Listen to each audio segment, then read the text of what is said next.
Emmanuel Macron a 39 ans. Il est le plus jeune président français de tous les temps. Le plus jeune président, mais pas le plus jeune chef, en fait, car la France a déjà été dirigée par un enfant.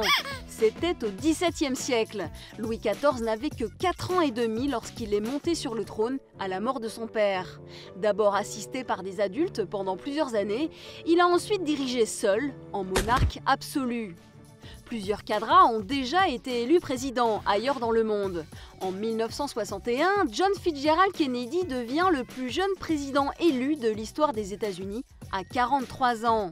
Le même âge que Tony Blair et Justin Trudeau lorsqu'ils sont devenus Premier ministre du Royaume-Uni et du Canada. Plus près de nous, Charles Michel, actuel Premier ministre belge, avait 38 ans lorsqu'il a accédé à ce poste. Et Alexis Tsipras, qui avait 40 ans lorsqu'il est devenu Premier ministre de la Grèce. Lui n'a pas été élu, mais c'est l'un des plus jeunes dirigeants de la planète.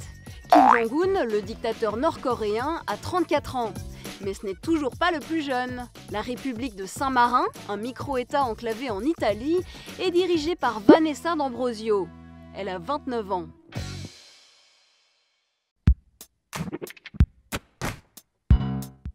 À votre avis, à partir de quel âge est-on capable de diriger un pays ?